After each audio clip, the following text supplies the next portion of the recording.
Okay, are we ready? Are we recording? 3, 2, 1. Hello, everyone, and welcome back to what is no longer the World Cup waffle, but the football waffle. Apologies for the last video. We realised that it was only audio. It's because, we forgot camera batteries, so not a great start, but we're back in today. We're definitely recording. Just a quick shout out to the people sponsoring our podcast. It's a company I work for called Family FC. They've very proudly sponsored our football waffle, which is fantastic. But we'll get into that soon. How are we feeling today, gents? Good. It feels good to be back speaking about general football rather than the heartbreak of the World Cup. Yeah, I think, as personally, I'm over the heartbreak of the World Cup with England. But yeah, it's nice to be back on the podcast, even if it isn't the World Cup waffle anymore. And it's nice to actually have my voice back 100% and not be coughing every 30 seconds and making life hell for you as our editor. Honestly, Jay, that was so hard to edit. And I mean, don't get me wrong, I tried my best. It wasn't the best, but, we got there in the end. Well, ideally, I'll be back on the ball for today's episode of the football waffle and not the World Cup waffle. So plenty's happened since the World Cup has come to a close. We are filming this on the 4th of February now. That's already a month of 2023 that's passed, which is scary, if nothing else. And that also means we've seen plenty of action in the January transfer window. So let's start with the biggest hitters from January, Chelsea. Where do we begin with their spending spree and their FFP dodging nonsense that's been taking place over the course of January? Well, I think let's address the elephant in the room. The man that I thought was going to join Liverpool in the summer. The man who you spent 4 episodes of the World Cup waffle toting to sign for Liverpool in either January or summer. Well, and now Chelsea have put over £100 million on his head. Enzo Fernandez. It was always going to take it, though. That's what it was going to take for someone to take him away from us, I feel. That someone who was going to be willing to spend the big money. Take him away from you. You're Liverpool. Well, yeah. He didn't play. He never played for Liverpool. No, let's get this in your head. He was going to come to Liverpool in the summer. Was he? I'm convinced. Okay. I mean, well then why hasn't he? What about Jude Bellingham? Well, that's another discussion in a bit. That's for another time. That. But I think, don't get me wrong, I think he had a fantastic tournament. I think he was one of the brighter players in the tournament. He was probably, if you like, the golden boy or like the... Well, he won the Young Player of the Year. Yeah. The player of the tournament, my mistake. I don't think that warrants 106 million price tag that he's had slapped on his head. I think during the World Cup itself, I was impressed by a lot of the Argentina team, including Enzo Fernandez. How old is he? 21, 21, so he's my age. And I was impressed by him, don't get me wrong, but it's not often I agree with Danny Murphy, but I don't think that he was worth that much on his World Cup performances alone. No. I think he's obviously a player that's got a lot of time to mature into maybe one of the best midfielders of his generation. He's going to be at Stamford Bridge. Let's say he sees out his contract at Chelsea. He's going to be there till 2031. So he's got time to do that at Chelsea as well. But so if they sign a 7-year...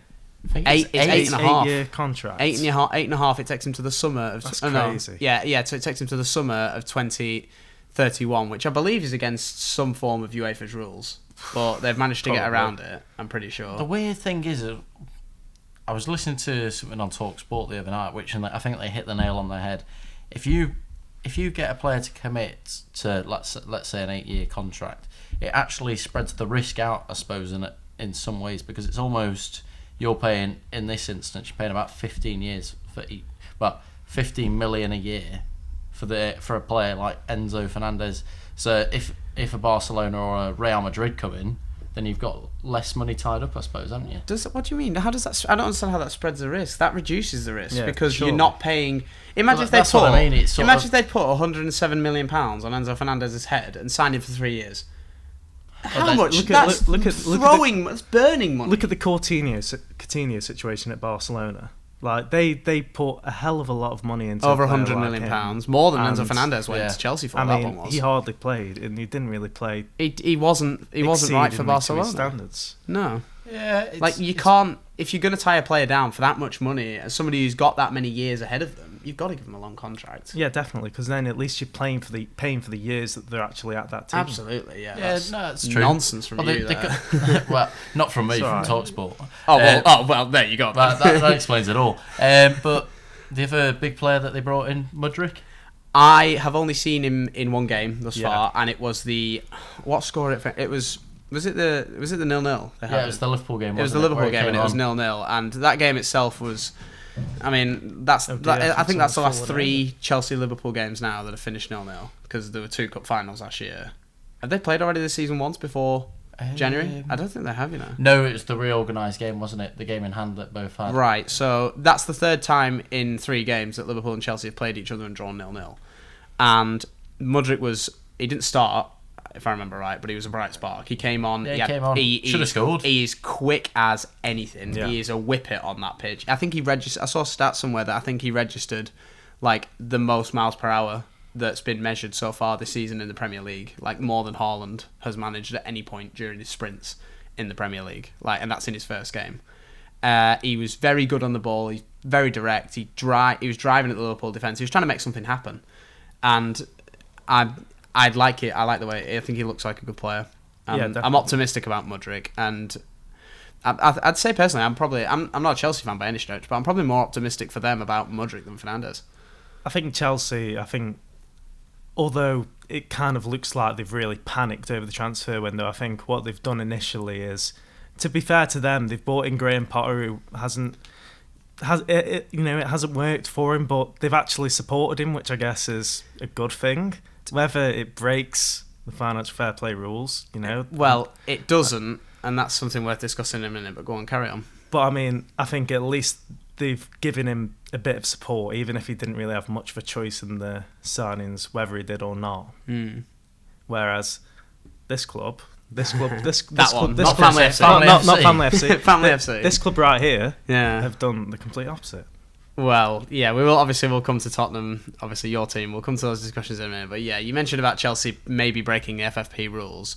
The story goes that they haven't because they're spreading out their payments. Installments. That's what I was on about. They're doing it in installments so that they don't break the FFP rules. And UEFA have put their foot down and they're going to enforce new rules in the summer to make sure that's no longer the case, which I think is good for football. But Chelsea are still laughing about it now unless that rule was enforced, like, let's say Chelsea tried to put like the money down for Mudryk in the middle of January, and UEFA immediately put their foot down and went, "No, we're amending this rule like right now."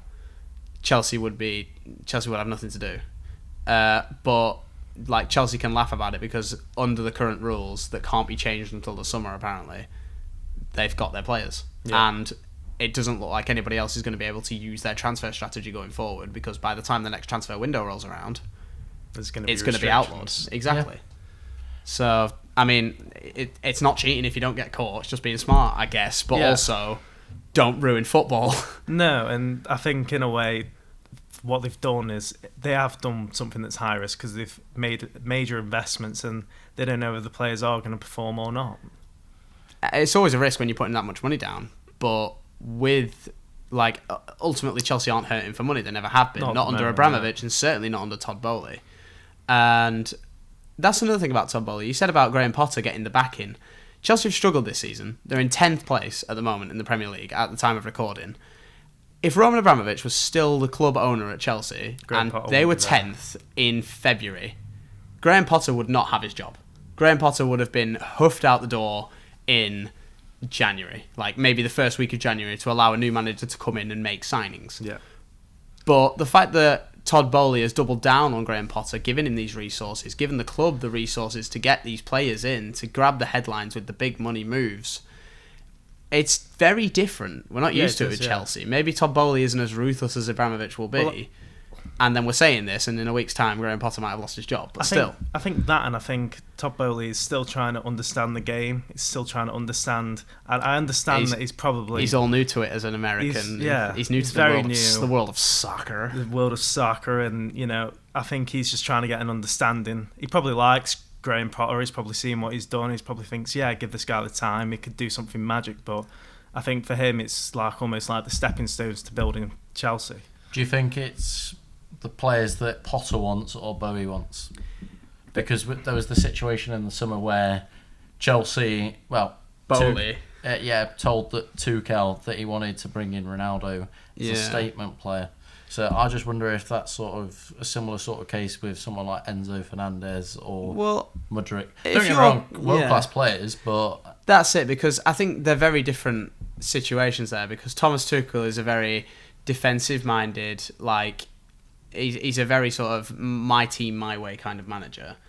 And somebody like Ronaldo, who we have watched for the last 18 months in the Premier League, he provided on the pitch throughout last season when he was getting the game time that he wanted, but behind the scenes and in the dressing room and in the media, he's got a poisonous attitude at 37 years old. Yeah. And like Roy Keane was very much going on about it on Sky, saying that Man United cutting him loose was a good thing because it got rid of certainly after the Piers Morgan interview, it got rid of the toxicity that shrouded Ronaldo as a Man United player.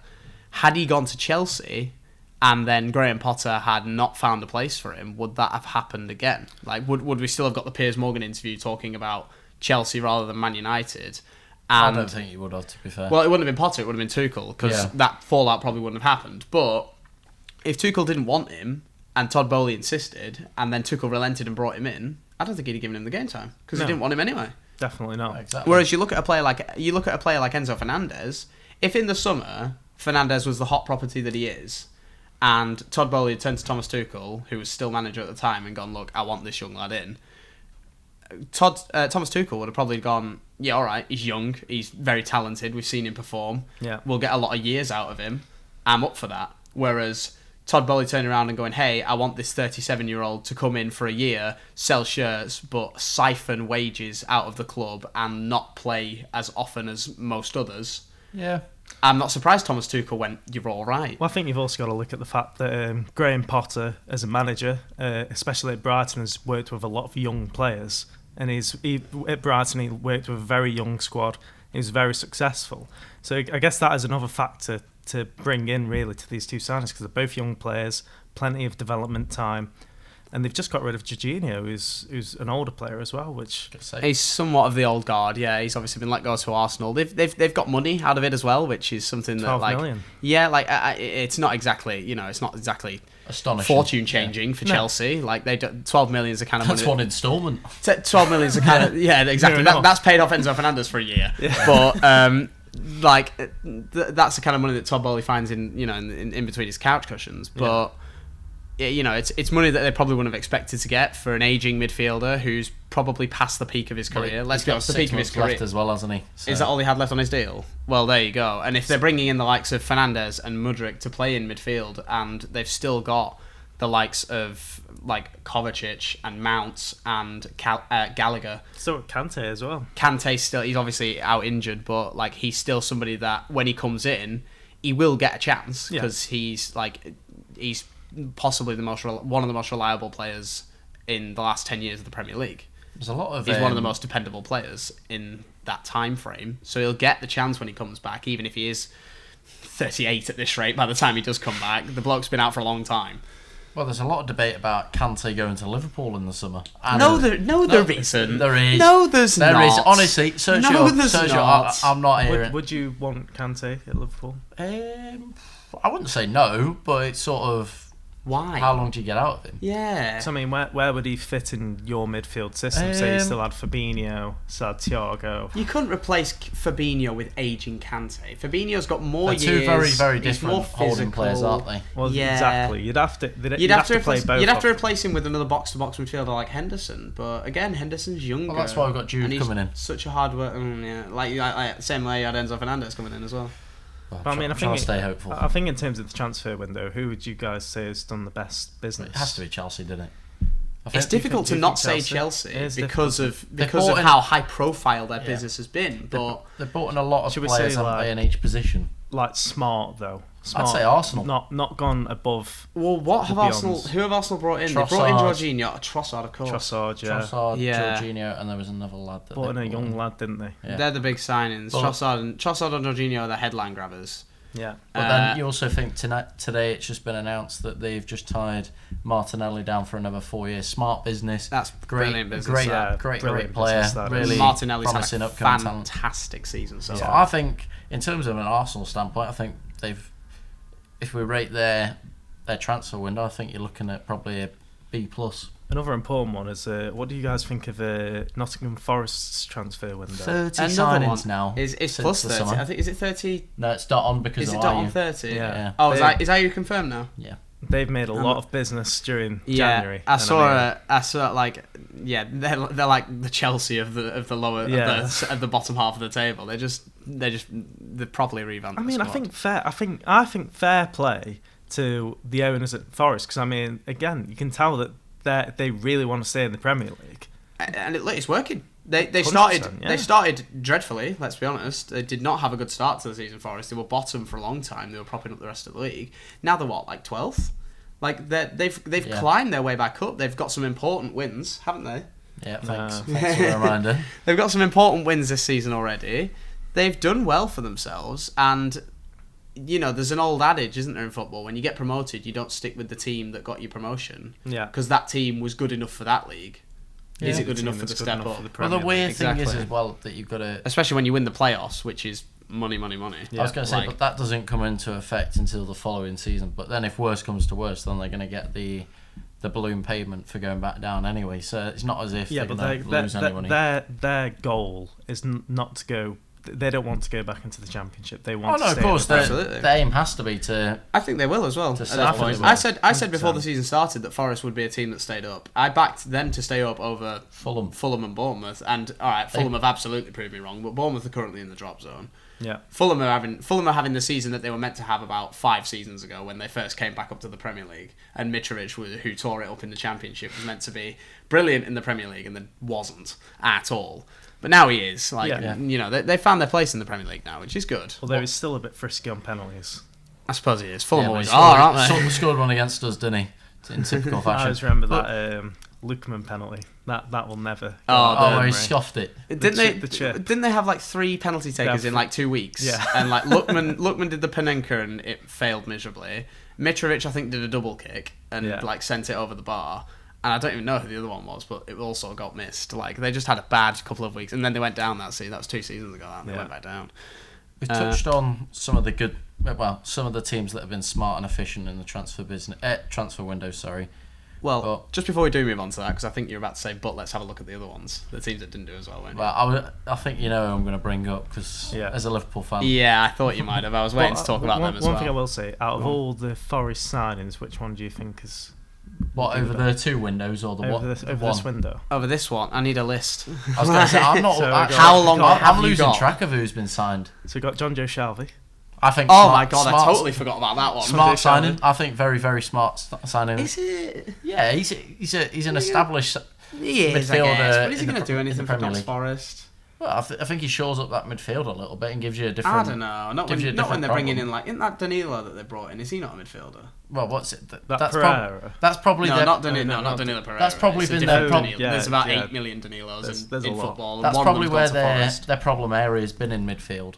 Maybe it has. Maybe that lack of creativity, because other than Morgan Gibbs-White, they haven't really got anything else as an outball. Well, he's not. He's a striker anyway. He's He's a number 10. Gibbs-White's up front. Number 10. They brought in a defender. Who did they bring in? Like, was it a Premier League defender or something like that?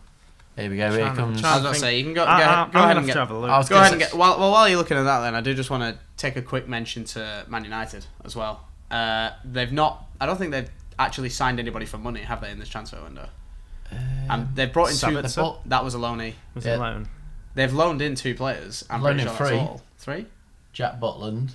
Oh no. No. Put your thumb away. I'm not including Jack Butland. That's a load of nonsense. Matt, you can back No. up. Jack Legend. To go into quality sign. Yeah, all right. So not including Jack Butland, the 2 signings they've made are Marcel Sabitzer, a dependable midfielder who wants to play football. I've read reports apparently that from agents and close friends of his that when he doesn't get game time, he wasn't really getting at Bayern Munich. Apparently he's a proper crabby guy. He's not happy when he isn't played. So he's somebody that will want to help Man United, obviously, as long as that doesn't turn into toxicity. And look, Weghorst, we kind of laughed. And I mean, Man United do make these kind of strange loan signings. Like, you remember Igalo? And what a load of weirdness How could you forget that one? Well, there you go. But like Weghorst, he could very easily have been another Igalo. But he's actually looked like he started a few games. He looks all right. Well, he offers you something different, doesn't he? I think he does. And look, if you couldn't ask for a more traditional target man forward, like somebody to just hoof the ball up to if it's ever needed. Like if Man United are ever 1-0 down with 10 minutes left and it's panic stations, why not? The guy's 6'6". You're not going to miss him, are you? I think unlike other strikers like Haaland, when I watched the Arsenal United game, he was all over the pitch. He was in the midfield. He doesn't stop running. No, he doesn't stop running. No, And yeah. for a bloke of his size, he's very quick as well. So. Well, I mean, he has his limitations, but Yeah, for being but 6'6", he's not immobile. He's not essentially. He's not slow. No. Go on then, Matt. How do you think Spurs have done? Spurs. Oh, we're going on to Spurs, are we? I was going to do the Nottingham Forest signings. Have we got all the Forest signs? Go on, we'll do those Right, first. so we got a few. And then we'll talk about. Well, actually, we'll talk about the t-shirts there at the front as well. So in the few on free transfer. So I don't know. Chiarte's been there since. Yeah, he's been there. Yeah, since Checo the summer. Chiarte was a summer signing. Yeah. So John Joe Shelvey, Yeah. Chris Wood. Yeah. Oh my God, I'm forgetting these players that have even They've gone got to so many Forest. strikers. Nottingham Forest just have like a proper who's who of Premier League mid-table. Guess who? Like, literally, like it's just a shuffle of mid-table players. Go on. Kayla Navas. Yeah, Keylor Navas. Yeah. Andre Ayew. Andre Ayew. Yeah, that's Yeah. the most recent one. I don't really know. Luke Bide. Luke Bide. You're reading that right? Probably not. Actually, I've just realised I'm dyslexic, so it's probably not the best. Wayne Hennessy. That He's was a been there summer one. That was that summer. Yeah. I don't really know any of the others really. Renan Lodi's been there since. He's been there since the summer as well. He's So yeah, got they've got a few. They've got a few names. They've got a few basically. names through the door this summer. This January, sorry. And like, I mean, Keylor Navas is an interesting one because Bizarre one. Danilo. It is Yeah. Danilo. And Danilo. Yeah, it's not. Yeah. So yeah, there's another Danilo. The Brazilian. Keylor Navas, start or bench? Who starts for Forest at the Dean minute? Henderson, but Dean Henderson. Oh, of course I'd it say. is. Yeah. Well, Henderson's there for the rest of the season, isn't he? yeah. So, So I mean, it's a bizarre one, isn't I it? mean, I guess it's good to have competition, but I kind of think Keylor Navas might just sit on the bench because Henderson's done well for Forest. He's not been a bad loanee signing at all. He had Like, the game of his life against us. Yeah. yeah, I think he's a exactly. good Like keeper. he very much is. He's just never had that consistent starting place because his permanent side is Man United, and he's never going to Yeah. get in ahead of De Gea. 'Cause, I mean, he was good when he was at Sheffield United. He was fantastic at Sheffield United. They came 8th that season, Yeah. and then he left. And who did he go to after? He went back to United after Yeah, that, because didn't he? they had Aaron Ramsdale, didn't they, for a season? Oh, they did. That's right. Yeah. And after that was when he was stuck on the bench behind De Gea under Ollie Yeah. at Man United. Do you think it's going to be another Martinez story then? Do you think now that he's been given a consistent Well- chance, he'll move on to a new club and? I don't know Okay. because I feel like Henderson's had that consistent chance. He had it all season with Sheffield United when they did as Oh well no, as they what did. I mean is like an established side. If you Well, like. Man United probably ought to let him go because they're never going to give him the number 1 shirt over No. David De Gea. At this I honestly point. thought he'd go to somewhere like Newcastle. He could, but they've got Nick Well, Pope. that's what I They've mean. got Pope. And And Nick Pope's, Pope is Pope's up there irreplaceable for at the Pope's up moment. there for goalkeeper of the season. Him and Alisson. I mean, we'll take. Oh yeah, we'll take him and Spurs. 9th place Liverpool's Alisson. Well, no, Alisson's been the only reason why we kept hold of so many points. I'd say I'm not even. No, saying VAR's been the reason you kept hold of as many points as both. you have. To be fair, I think Alisson is definitely a key contributor, but I think he's best keeper in the world. I'm going to throw it out there. But to answer the question that you gave me earlier about Spurs, Tottenham, man. personally, I think Tottenham they've sort of they've messed around a lot. They've messed around with Pedro Porro, who's That taken took a long time. so long to sign. 1 minute it was on, 1 minute it was And off. It one was of, just, one of the big reasons was because there was a $2 million admin fee that Tottenham did not want to pay. That sounds So- very much like Daniel Levy. Yeah, so we just ended up. We've got him on loan. maybe an option. Is to he buy. alone?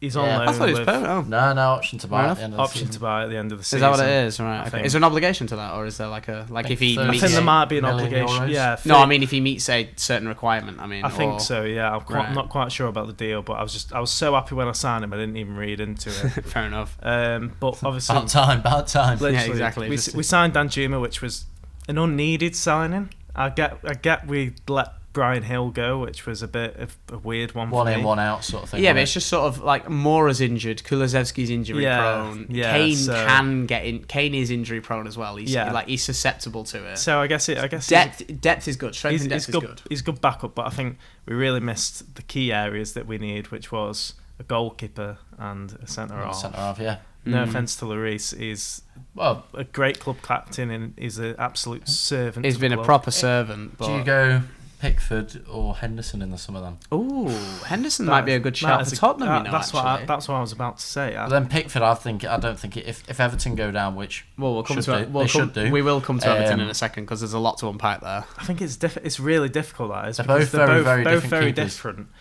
Probably Pickford, but Pickford's better distribution wise, but he's better. Henderson's better. That and he can be. Pickford's a very good big game player as well. He's proven himself in massive moments. For the fact that he plays for England as well, I mean. Exactly, and he's held down that number one place even when he's been struggling at club level. Yeah, especially when Nick Pope is playing as well as he is. The fact that he still gets to start for England is pretty good. Yeah, there you go. Well, speaking of Tottenham, we've got the shirts at the front. We may as well talk about them.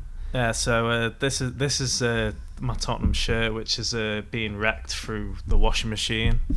For your own fault. If I show you, I'd show you the song sticker on the back, if you can quite see that. Because you can't. There just isn't a song sticker on the back at all. It's gone because I wreck Tottenham shirts. No, along with human Sonnet's human gone. Nice. Did you hear that? Did you just say human gone? Oh.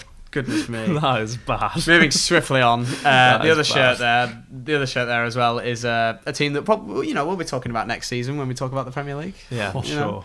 As a team that nearly made it. Preston shirt provided to me as well by Matt's Family FC, our very kind sponsors for this video and this podcast. Do check them out. And provided with this lovely retro Preston North End shirt. Obviously, Preston North End are my team, as I've said a few times on this podcast. And I know Jacob's dying to say, "Are you a Preston fan?" sarcastically. So I'm not going to let you say it. Well, let's move on to Everton then. Because Jacob hasn't got a shirt. Because whenever I say to Jacob, Jacob says he's a Liverpool fan, but he's not. Yeah. He isn't. Mine are all at home. I'm not allowed to wear many Liverpool shirts in Manchester. Oh my god, that's my excuse. Jacob, you know we live in a house with a door that we can shut, right? You are safe. But you can never be too safe. But anyway, let's move on to Everton. Everton, personally, sad trombone noise. That's about as much as you can say about it. I mean, Sean Dyche. Personally, I think. Well, that's very much a silver lining in a dark, dark cloud. I think they're in a spot of bother. No January signings. None at all. Low morale. Yep. How do you turn it around? The fans are up in arms. Yeah. The owners are delusional. Like, did you hear? I saw a quote from Mashiri, is that his name? Yeah. From Farhad Mashiri, the Everton owner. And it was when the protests were happening at the end of 2022. And I believe the takeaway quote from a particular interview was, they can judge us after the January window. And in the January window, what they have done is sack their manager, hire Sean Dyche, and sign nobody. Yeah. The closest they came was actually Danjuma, I think. Tottenham swooped in. But that's another thing I was going to mention when you mentioned about Danjuma. Everton were quite close, and then Tottenham said, "Nah, do you want to come for us instead?" And if you're Arnaut Danjuma, if you've got to go on loan somewhere, and the options are relegation battle under Sean Dyche or still in the Champions League under Antonio Conte, it's not a hard decision. Unless you really wanted a challenge, then try and win the Champions League. That's still that's the challenge. Yeah, true. But I mean, trying to bring up Everton and try and keep Everton up, it's going to be a really hard job for Sean. But if anybody's going to do it, I think they've got probably the right man for the job. This is something we've all agreed on in the house, at least off camera, that Dyche was the best appointment they could have made. Yeah, 100%. Especially at the time they made it, because they announced him. I think was it on my birthday? Was it on the Sunday, or was it on? What a great birthday present! I know. I'm not an Everton fan, so I don't care. But Sean Dyche was announced with about 2 days left of the January transfer window, if that. And the original front runner was Bielsa, wasn't it? Yeah, it was. Yeah. And for Marcelo Bielsa, if he was to take on that Everton team with those players and those players' work rates and morales, without being able to bring in any of his own players to implement his own style, Everton would have sank like a stone, I think. If you'd have got Bielsa in that dressing room telling them to run for 90 minutes straight when they're already feeling like rubbish because of everything else that's already happened this season and the discord amongst the fans and everything, it's not going to work. Well, technically, it won't be Bielsa telling him; it'll be his translator. Well, yeah, there you go. That's even worse because Bielsa, like, that's even worse because if Bielsa is trying to get you motivated, he's going to be shouting and screaming at you. But if you don't know what, like, he's going to be screaming at you in Portuguese. If you're Michael Keane sat there, what are you going to do about it? Like, Michael, like, if Marcelo Bielsa gets in somebody like James Tarkovsky's face and screams Portuguese at him to get a move on, like, what is that translator? Is that translator then going to have to do the same motivation? He's going to have to start shouting. shouting. Bielsa screaming at like somebody like that, and then the translator has to go, "Excuse me, Marcelo," and do exactly the same thing to Tarkovsky, but in English this time. I was going to say, just be dead calm. Yeah, get a move on. Exactly. Like that wouldn't work at all, I don't think. But somebody like Deitch with his gravelly voice and his very sort of like military routine. He's very much a matter of fact very kind of guy regimented, as well. isn't he? He doesn't sugarcoat things. You've seen him interviewed and everything like that. I think that's brilliant. He's fantastic in interviews as well. But like, he doesn't sugarcoat things. If Everton are playing rubbish on a particular day and they're 2-0 down at half time, they'll get in that dressing room and he will tear them a new one. Yeah, and I think that's what they need. And he's a good defensive manager. He took Burnley to Europe playing 4-4-2. That's talent, that. Like, that is very much a Sean Dyche kind of thing. That. Love story, that. Well, yeah, that's a match made in heaven, Dyche and Burnley. 100%. But with, like, what he did at Burnley, if you're going to get any, like, out of the options to bring in for Everton at that time, like, who were the ones that were being considered? Bielsa, Dyche, Big Sam. Come on, Big Sam. Michael Carrick as well was an outside shout. No, he's only just taken the job at Middlesbrough. He's only been there about 4 months. Fantastic, I know he's done really well, but he's only been there like for 13 Who else games. was there? Don't There be was too quick. Rooney as well. Rooney was floated, but like I think if anyone's going to take that job, it's going to be him, because what Everton need at the moment is, well, just someone to steady the ship as well. Pardon my French, but kick up the bum. Really, is what. Whoa! We don't say that on this family-friendly podcast. Sorry, I just got a bit flustered there. Yeah, but don't know what came over you then. But I think really, and some of the players in that team, they've got some really talented players. They've got obviously. You're struggling already. They got Calvert-Lewin, who's. But Onana, I'm a big fan. I think Onana. There you go. So yeah, like Onana's had a great season. Then you've got players who Dyche has worked with, like Tarkowski, and you got McNeil. Mm-hmm. Players that he can bring the best out of, and even though he hasn't, you mentioned Calvert-Lewin, he hasn't worked with Calvert-Lewin, but he's a traditional number 9, isn't he? He's similar to Ashley Barnes, isn't he? He's the kind of striker that Sean Dyche absolutely loves. Yeah, definitely. Like somebody that you can just huff the ball to. Damari Gray. Damari Gray has a bit of flair about him. Like we saw the highlights from the Everton City game that took place just before the new year, and he scored that goal. Yeah, and they took a point from the Etihad. That doesn't really sound like a team that's struggling. But Mikolenko as well, the left. Yeah, he's a good player as well, but yeah, like there are plenty of players in that team that play, shall we say, boring Route 1 football that Dyche will be able to get the best out of. Yeah, 100%. The question is, though, with the teams around him as well, that are also fighting for their lives, the likes of Wolves under Lopetegui, Southampton under Nathan Jones, West Ham, they're still climbing, Bournemouth, exactly, they'll want to keep their place in the league. Can he do it? Can he keep them up? Yeah. What's your verdict? Do you reckon he can or can't? I reckon if he can get the players together, then he can. Because, like I say, I mean, you shake your head. He's shaking his head because he's at Liverpool. The one thing that squad does have is it does kind of have a bit of depth to it. Really, they do have players. You know, you're not working with you are working in a tough situation, but you've got some talented players. Well, the opening 2 games will give it away anyway. I think they've got Arsenal and then they've got Liverpool. Yeah, but that's unfair because they're big games. Yeah, it's Arsenal, Liverpool, and I think it's Leeds after that as well. Yeah, but I think they're the next few games. I think probably the best way to conclude this segment is who do we think who goes down and who stays up. Oh, we did this last time, and I think. I think after the last game and the managers that have came in and the time that the others have had to settle, I think. I guess it has been the best part of a month. Well, what's you think about Nathan Jones? He was winless in the Premier League. Winless in the Carabao Cup. Lopetegui was yet to to really stamp down his first 11? I don't think I'm going to change my answer, because if I remember right, it was Everton, Southampton and Bournemouth. That's who I said to go down. And I don't think I am going to change my answer. I'm just going to get up the table. As a championship fan, a fan of a championship team, look, I don't want Everton to go down. They're a bit of a footballing dynasty. Like, they've been in the Premier League since its inception. I think they are currently the longest serving top flight team. Like they have a lineage that goes back in the top flight. They've not been relegated for about 100 years or something like that. Like, their record in the Premier League at the minute is insane. But to have them in the Championship as a fan of a Championship team, I like that idea. Yeah. Like, just because I'd away like to, just because exactly, I'd love an away day at Goodison Park in the league as well, not just in a cup match that I know we're going to lose. Yeah. In a league match that we can fight for. You know, like, that's, as a Preston fan, I want that. That sounds great. But you're a Preston fan. Yeah, there it is. There you go.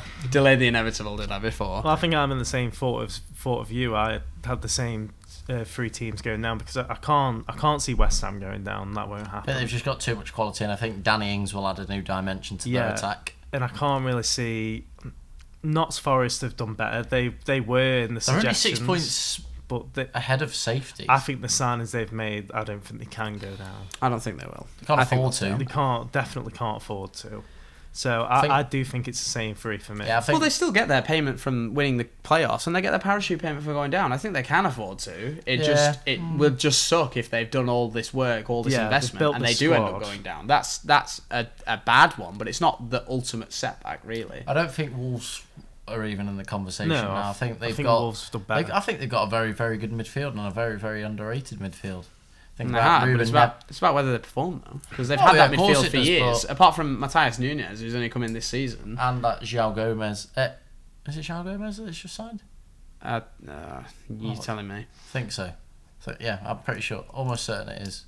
He's an attacking prospect as well. Well, either way, we'll see it anyway soon enough. I suppose we will. Obviously, you're picking Everton next week to go down. on the podcast. Obviously, you're picking Everton to go down, aren't you? I just think it's one step too far, and that's not because I'm a Liverpool fan, but I think it's because you're not a Liverpool fan. I'm a Radcliffe fan. That's my excuse in Manchester. But no, I just think it's one step too far for Dyche. I love Dyche as a manager, and I think he's got a cracking personality. I'll never forget his interview where he went on about seeing the up lookalike. I don't know if you ever seen that interview. It's absolutely fantastic. Oh yeah, he talks about having. Yeah. He talks about like. I forgot who he said. I forgot who he said he was with. But he said he's out like for dinner. I think he might be with some of his players, and they'd like look for lookalikes in like a restaurant. And he said he spotted the guy from Up, you know, the old guy, Carl Fredrickson from Up. He said he spotted a real life version of him, which it's a funny interview. Look it up if you can find it. I had a brilliant one the other week. Lookalike. Yeah. Here comes a tangent. No, no, I'll keep it short and sweet. The penguin from the what? The penguin from Surf's Up, where we went O'Shea's. Oh yeah, you said you said a human being like a penguin. That's so that had you laughing all night. Bit of context: we went to the pub and he said a human looked like a penguin out of Surf's Up. So and we had only had like 4. It was funny at the time, but now I'm thinking about it probably wasn't that funny. Yeah, but you were absolutely plastered. Yeah. That's why it was probably funny. No one needs to know that. I can't remember because he did that stupid thing. One thing about me, I'm the baddest alive. It's 39. That's minutes. Such a bad song. That is. What song was it? Anaconda. It's the Nicki Minaj one, isn't it? Anaconda. Was it? What's it called? F-R-E-A-K. Free. Okay, so for the next.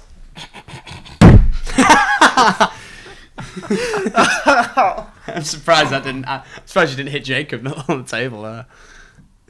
High five. That was what I was going to do. Right, okay. You ready?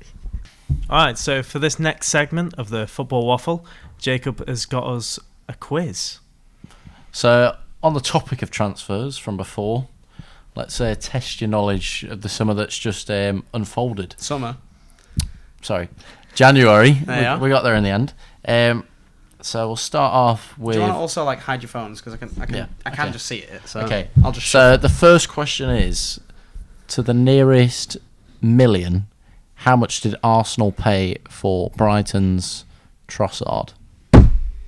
Well, That's my you buzzer both noise. get a guess anyway. Oh, do we? Okay. Okay. £27 million. 25 million. Well, one of you's hit the nail on the head. It's Mr. Jay, isn't it? Jay. I didn't want to go for the same one because that looks like I'm copying. Well, you can do. Yeah, but Yeah, but then we end up drawing the quiz. exactly, and then it's boring. Oh, here's a good one. To the nearest, I suppose, 100,000 as well. Wow. Okay. How much did Aston Villa pay for Alex Moreno from Real Betis?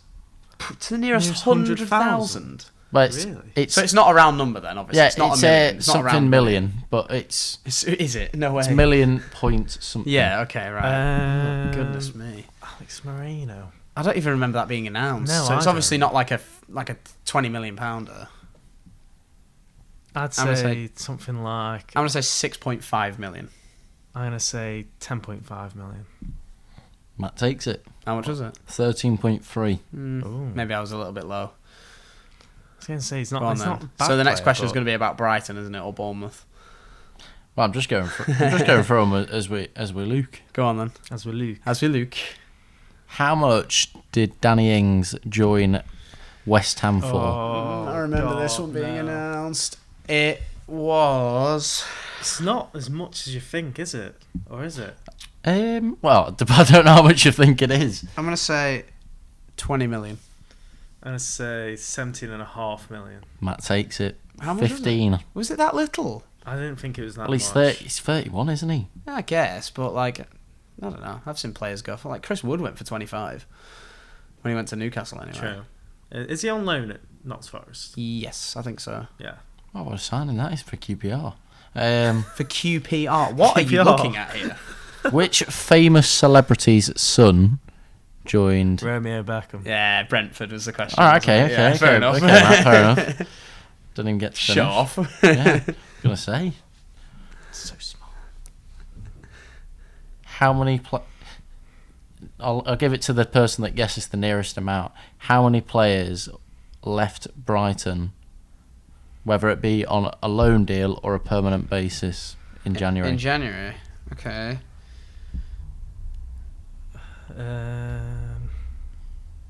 I'm gonna go for 4. I'm going to go for 5. Jay was closest. How many was it? How many was 11. Really? Who? Was it? A lot of loan deals. I don't Yeah, but are they all trust like the Albion, kids but or like- something? A combination. I was going to say, you could, like So there's Shane Lewis Duff- Smith, 17, goes on loan to like Barnton. Shane Duffy Yeah, went on a Duffy. permanent Has deal Shane Duffy to gone Fulham. Duffy went Fulham. I didn't. Really? I On a did permanent? Not, I did not Wow. see that. Well, what's way. it? He was That on went loan Celtic. already. Oh, was it Was he? Celtic? He was Yeah. at Celtic, wasn't he? I thought he Yeah. was. I thought I said about Celtic or something. No, he like joined. He was at Fulham. He went Fair to enough. sorry. I He went didn't to know he was at Celtic Fulham. last year on loan. that. Right. Fair Okay. play. Fair enough. Duffy went to Fulham. Ooh, I'm gonna work this one out in my head. But how much on the announced fees did Chelsea spend on their players collectively? In total. Oh, Yeah. It's like 300 and... Summer. Yeah. So, what do you want the whole thing? Well, I'm gonna work this out in my head. He says, opening his calculator on his phone. well, I realised that I'm going to go 320 million. because I think it is around that. 323 million. Matt takes it. What was it? 285. No, it wasn't. It was What? over 300. Oh, you're looking at pounds, aren't you? Oh, you're looking at that? I bet in euros it's about It's 330 about what you, or something yeah, it's like about that. what you said. Yeah. That's a technicality. That's rubbish. Job on the technicality. Literally, yeah. Ooh, I didn't even Andy realise. Tate's it. furious. How much did Newcastle pay for Anthony Gordon? £45 million. Next. Next, yeah. Next. That was a race, that was. Yeah, there you go. First. That one was quite high profile. I wasn't going to forget that Well, one. who were you going to say I don't even know he signed for? Pardon? You just Yeah, said, you just went, I didn't even know he signed for. I hope you didn't mean for. Anthony Gordon. Yeah. No, I'll have a look at That's another thing we ought to have mentioned when we talked about Everton, to be fair. Letting Anthony Gordon go. I saw a lot of comments So he posted a picture on, he posted a big thank you message to all the Everton fans on his Instagram. He didn't really get the best of response. Oh, the responses underneath were tasty, shall we say. Plenty of animosity from the Everton fans. Plenty of, you were never good enough anyway. As soon as it got difficult, you ran off. Thanks for the 45 million. In 4-letter words, basically. It was that kind of message using all of their favourite 4-letter words. I kind of think in a way, like, he was very, he had something about him, but he wasn't I think the fact that he was English makes it all... The royalty as well, he's got the English tax. And the fact that he was Scouse as well, playing for Everton. That kind of makes him a bit more... I don't know. Oh, you got to pay extra for a Scouse accent, haven't you? Curtis Jones for Liverpool. Yeah, but I think Gordon's a much better footballer than Jones. Yeah, very true, but I think he was just... Gordon was a bright spark when Everton were really poor at the start of this season, and since he's not been playing because he was trying to manoeuvre a move away from Everton, they've lost... I think they'd lost 11 of 14 before Frank got sacked. Yeah. A horrendous record. And I think he is good. I think he's looked very good. But he's also... he's not a strong footballer. He's not physically strong. He's very skin and bone. He's very quick and nimble. But he looks like a small cup of water is stronger than Anthony. Another thing we didn't talk about. Go on. We didn't talk about João Cancelo. Oh goodness me! Yeah, Cancelo. It crossed my mind before because we were talking about loan deals on deadline day as well, and obviously Cancelo left City in a very that was such a quick turn of events. Yeah, and it was very it didn't look very nice at all. It must mean that he's got a lot of faith in Rico Lewis.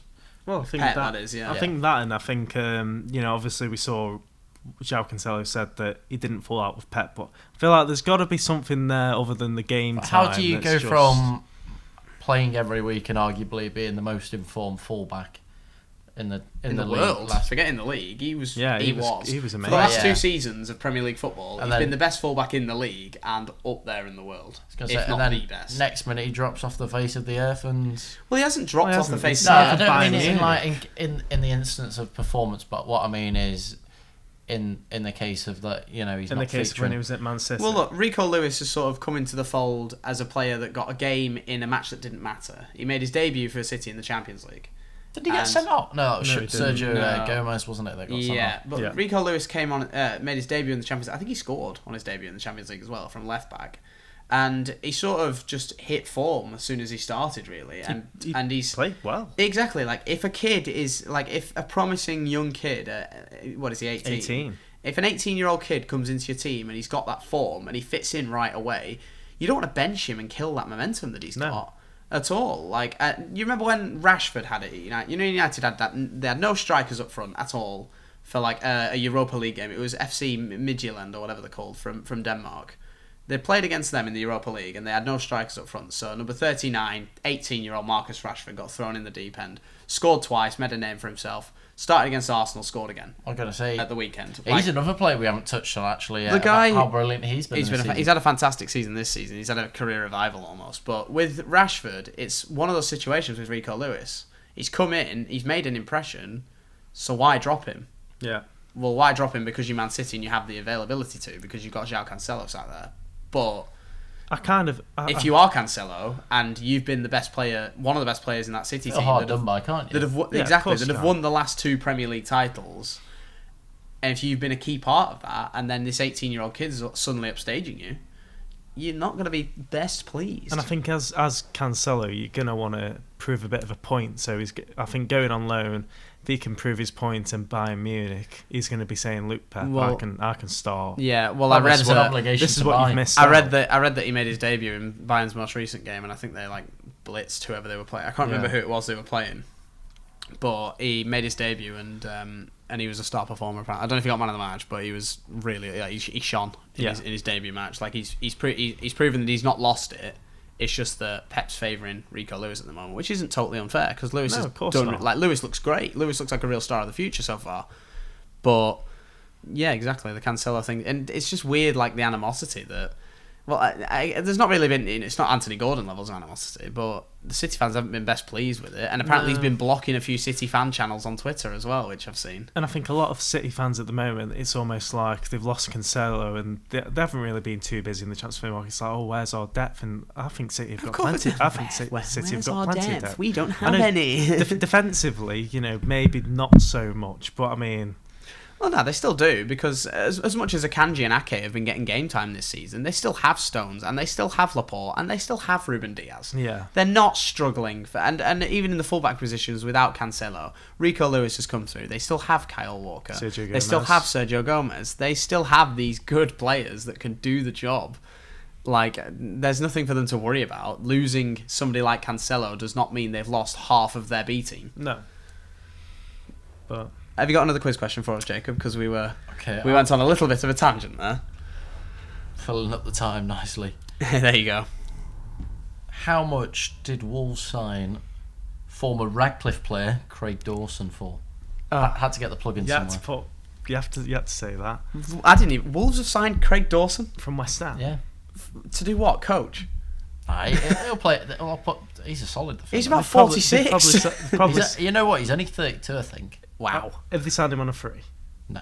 Really? Alright, so it mustn't be a lot. I'm going to guess £7 million. I'm going to guess 4 million. Matt's closest. Hang on, did he not have his guess? He guessed 3. Well, yeah, actually, I suppose, yeah. Actually, I guess 3's probably closer, though, isn't it, than 7 million? How much did he go for? 3.3. Yeah, alright, fair enough. That's closer to 0 than it is to 7 million, so fair enough. I guess you get the point anyway. Literally. Which we'll do this as last. Here's one that came. Last question. Okay, here's one that came to me. This has just come to you. Which championship club did Anthony Knockaert join? You said Anthony. I thought you were going to say Gordon. I was looking at that badge. Go on. Which championship club did Anthony Knockaert? There you go. Knockaert join in January. I saw it. Anthony Knockaert. That guy, he's literally been everywhere. Did he go from Brighton? He went from Fulham. He left Fulham, and I saw it, and I can't remember who it was. No. I was just saying that because you said him earlier. You did, didn't you? Be like Reading, won't it? Was it Huddersfield? There you go. Yes. I knew it. Last question wins. Last question. Where Huddersfield in the league? They were bottom for a while. I don't know where they are now off the top of my head. I know they're not in the relegation zone anymore. They've climbed out. A little bit of a resurgence. They've climbed out of the bottom 3. They've. I think anyway, as far as I'm aware. I know the bottom 3. Let me get a VAR I know 2 check. of the bottom 3, and I'm very happy about one of them. But I'm not sure who's currently. He's a Preston fan. Third bottom. Jay, question for you as a championship supporter. How do you think Preston have done in the transfer window? No, they are in the bottom 3. Are they? Are they still 22nd? Yeah, sorry. Right, sorry, fair enough. Go on. Sure, you were going to ask. Well, how have North End done in the transfer window? Yeah. I'm not massively inspired. There were times before January where we could have been 4th in the league with the right win. We gave you Liam Delap. I know you. What do you mean we? Who's we? No, Man City gave us Liam Delap because Liam Delap couldn't cut it at Stoke. Yeah, he really couldn't. There were times before January where, with the right win on the right day, we could have been 4th and 3rd in the league. And I was ambitious at that time. We've been really inconsistent since then. We needed depth up front because Reece is out for the rest of the season. We think now, the striker, and all right, yeah, Evans is on form, but he's still 33. It's not gonna last. He's not the next big thing for us or anything like that. So we needed loanees like Cannon and Delap to come in. Premier League loanees. Good, I guess. Josh Onoma. And that did Josh Onoma. Onoma. O-N-O-M-A-H. Oh, absolutely brilliant. Hearing Matt trying to pronounce that. Josh Onoma's coming on deadline day for free. And I saw that announcement and I was just like, it's depth, isn't it, really? Yeah. And I think we need it in midfield because, some of our midfielders have had off and on seasons. There's been times where I've been really unimpressed by Ben Whiteman. So, and Alan Brown's been pushed onto the wing back roles every now and then. I think depth in midfield is good. Yeah. But Josh Onoma is not going to be the player that takes us up, I don't think. Look, if he wants to prove me wrong, he's more than welcome. But I don't think he's going to be the player that takes us into the playoffs. No. If anybody is at the moment, it's probably going to be somebody like Evans. We've got Robbie Brady back from injury. That's a massive boost because he's been brilliant when he's played. But we've not set the world on fire in the transfer market. We never really do. I think we had a better summer transfer-wise than we have had January. But there's currently like 5 points now between like 3rd and 13th in the championship. Yeah. You can't count anybody out from like Blackburn to Reading who are in the bottom half. Like it really could go any sort of way. Whether or not it's the new signings that help us hit a purple patch at the right time, if we just do that, I'm going to be optimistic. So fingers crossed. I think we can all agree that we're probably more than likely, unless worse comes to worse, I think we're going to see Burnley and Sheffield United next season. Unless there's some points deductions, because they are. I think there's like 12 points. Yeah, they're soaring at the top. The top two are essentially decided, and it's February. I think who's going to be Burnley. the playoff? Who wins the playoffs? Yeah, who wins the playoffs? Preston, obviously. And on that note, look, I can say that optimistically because we're not out of the running yet. We are still within that. You look gap. at Preston's defensive record, and you do favour them across 90 minutes. I'm pretty sure Freddie Woodman's still the clean sheet leader in the championship for North End, but we did draw. Like, we didn't concede a goal until our 8th game this season, and 2 of those were 1-0s, the rest were draws. Where are Norwich? They're about mid-table, aren't they? Yeah, they're in that. So there's a pack of about 10 that can realistically win the playoffs. Go on, have we get the whole list up? So, actually, I'll tell you what. Talking about quiz, let me see if I can name every team that's within like a certain up to 13th. I bet I can name every team in that mix. Well, I'd probably say this is the J General Knowledge Championship go quiz. On, 3rd to 13th. I bet I can name every team in that mix. So Middlesbrough, Norwich. Nope.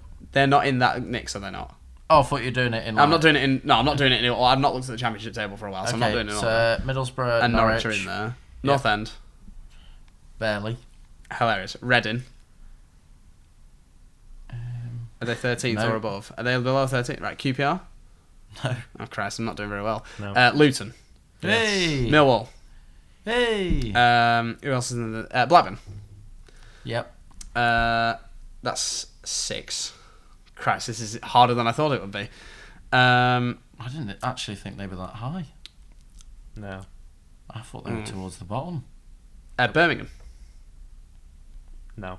West Brom. Yeah. Hey. They're definitely in there. They've shot up the table.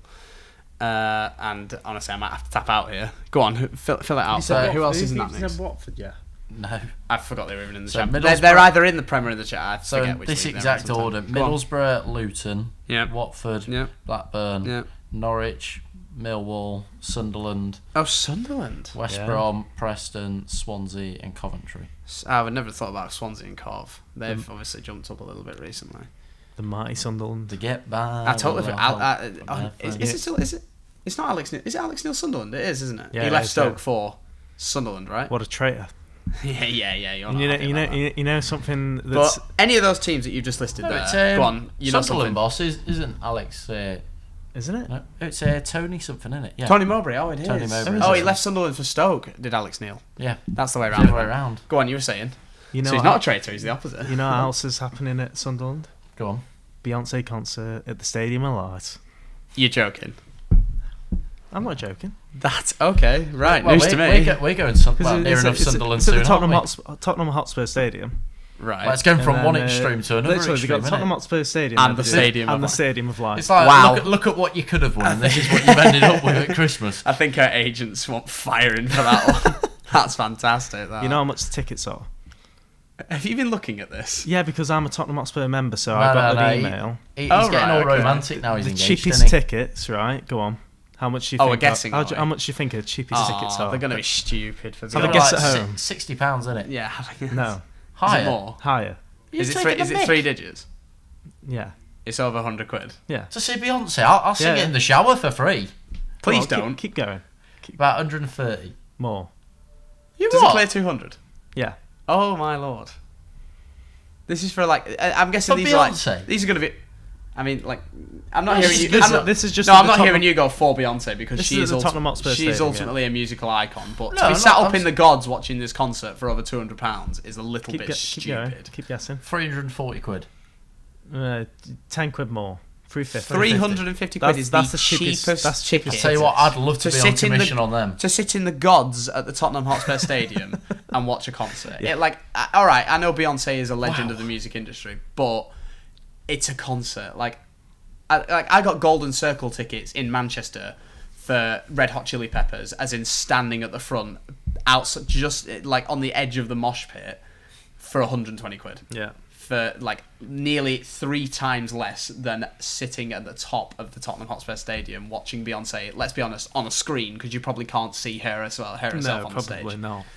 But Jesus, I dread to think how much them front row seats but at are. least I can tell you how much they are. Go on. They're What's the max price? 800. 800 quid. I fully thought you were going to go to 4 figures there. At least you can look That's on the bright for side. premium. Right. Although you might not be able to see her, at least you'll be surrounded by her embrace. Well, exactly. I'm here all week. Come on. Exactly.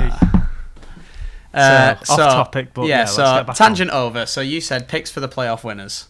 I'm going to be realistic and not back North End. But looking at the way last season, the Nottingham Forest were in the relegation zone, they hired Steve Cooper and fought their way to the Premier League. I'm going to go ahead and say Middlesbrough.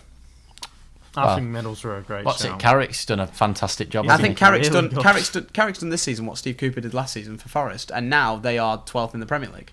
So yeah, go ahead. I'm giving Middlesbrough my back in, unless we scrape 6th, in which case we are in fact going up. I see. I'd either say Middlesbrough or I don't know. Obviously, it's a fight between the top two, isn't it? Burnley and Sheffield United. They're safe. But I'll probably back Watford. Watford to do Borough. Oh, and Jacob? He's just going to have another look at the table. But Before he makes I'm going to throw an outsider. And Jacob's going to bet on Blackpool. Rotherham. I don't even know who the manager of Watford is at the moment. Is it still Slam Village? Yeah. It's not that I think they will, but I'd love to see them in the Premier League. Millwall. Why? No, because there'd just be riots. Yeah, exactly. Any London borough. Imagine London. Nah. Imagine Tottenham Millwall in the Premier League. Oh my God, there'd be fires. I really want to see Luton in the Premier League. In the Premier League, I think. Fair enough. I think it's like great a club, great stadium. yeah, great ground. I think it's like a great ground. I think it'd be like a love story, wouldn't it? You have to walk through Doris's kitchen to get to Kenilworth Road. Yeah. It's Tea and sugar. it's an incredible ground. Like the fact that there are people live literally next to the entrance is hilarious. Imagine that being a Premier League ground. Imagine being like a proper elitist. Yeah. Like imagine Virgil van Dijk turning up for a Tuesday away day at Kenilworth Road and having to walk past somebody's front window. That'd be class. Before walking into Kenilworth Road. Yeah, it's a little bit ridiculous. And Luton were a top tier team right before the Premier League came into existence. But I feel like it'd just be like having Stoke back or Burnley back. It'd just be because it's just Stoke slander. No, but it'd just be Route 1. Boring football. Oh, behave. They don't play exciting football. Well, they've lost one of their main men, haven't they? Harry Suter.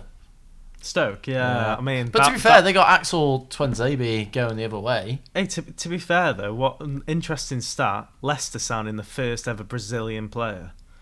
Really? Yeah. Oh, is it? I don't know his name. I can't remember. I remember it being announced. But that's the first ever Brazilian player they've ever signed. You know what? I can tell you, the only Brazilian manager in the Premier League. Oh right, yeah, because it came up in a quiz last week. It came up in a quiz and you googled it like a dirty cheat. Go on, what was his name?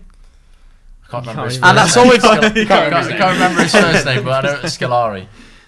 Well, I'm afraid we can't accept that. We need his full name. Yeah. Is it Felipe? That's his middle name, I'm afraid. So I'm afraid you're wrong. We can only take the first answer. Luis Felipe Scolari.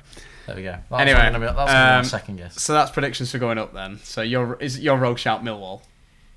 Okay. God help us all. But no, you said Luton. Sorry, not Millwall. If we're going to carry on with predictions, then should we do our? Well, we did them last time, didn't we? Let's do Carabao Cup. Actually, yeah, that's a good point. The cup. But I've got an interesting stat that I read. Mm-hmm. So if Man United beat Newcastle, then Martin Dubravka gets a winner's medal. Despite being Oh, Despite Martin being at Dubravka's Newcastle living now. it. Wait, what if Newcastle win? Does he still get a medal? No, because he's cup tied with United, isn't he? That's Imagine if he got to Imagine win being one Martin. either way. Imagine being Martin Dubravka contracted to Newcastle, hoping Man United beat them in the cup final because you need Just like that, jumping on the pitch, got a 50-50 Literally, shirt on. like if he's like, he'll probably be in attendance for that match. Let's be honest, Yeah. because he won't be at the squad for Newcastle because he probably won't be allowed to be. He'll be in attendance at I that won't game. be able to because of being cup tied. Exactly. So he won't be allowed to be in the squad, but he'll probably be at that game in attendance. And like after the game, if United win, he'll be there to all his teammates, like, "Oh, sorry boys, I know it's so terrible that we've lost. That's really unfortunate." Can you just and then he'll go home to his wife and he'll be like, "Look at this, look what I got!" Like we give him a medal round, isn't it? I seriously think Newcastle have got a good chance. Oh, of course they I'm, have. honestly, Man United Newcastle Cup final. I'm gonna back Newcastle. They've not won a cup. They've not won a major tournament since I think it's 1976. I think is the year that's being floated. See, doing his research. It's the year that's being floated around as the last time they won a major tournament, and they've been fantastic this season. They currently have United in the league. They're ahead of. Are they ahead of them? I think they are. Yeah, by They're the way. they are currently still ahead of Man United in the league. Why not? Why not? Why not Newcastle? I think- They're I there. Why not? I think they've got a better chance. I think out of them and Arsenal, because I couldn't even write to you. Out of them and Arsenal? Man City.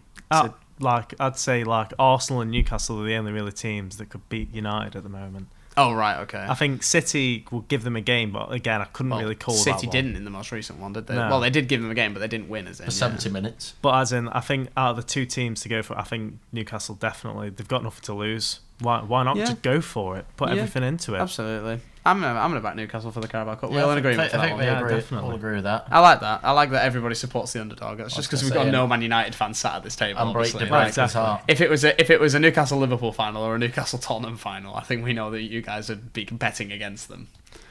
But Wow. yeah, I've I like that probably we've all. betting for them still. I like that. How things are going recently. What do you mean? You just signed Enzo for? Oh no. Cheers, Jay. I mean, at least you got Cody Gakpo. He isn't really That's good at that, true, is he? yeah. That's the only. Well, he's got time. He's only 23. Yeah, that's the only saving grace, I suppose. Is there anything else that we need to discuss? I don't think there is. And that concludes this episode of the World Cup Waffle.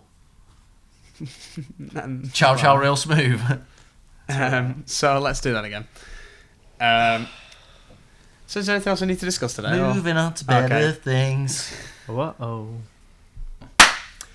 I don't think there's anything else left for us to discuss on this episode of the Football Waffle. Anything else on your minds, guys? I don't think so. Not No. for today anyway. No. I think just a quick thank you to Family FC who have sponsored our podcast as I brought them up in the first instance. Make sure to check them out at www.familyfc.com. Check out their social media as well. They've got a really, really excellent social media manager, guys. At Team Family FC. Yeah, there you go. Make sure you check them all out on all your relevant social media platforms. But with nothing else left to say really on this episode of the Football Waffle, which it's really difficult not to say World Cup Waffle instead of. It's so hard. That's twice. That's two drop takes that won't Literally. feature in this episode. But thank you everybody for watching and for listening in. We really appreciate the viewership. And with nothing else to say, I think it's goodbye from me. Goodbye from me. And goodbye from me. I was expecting you to go.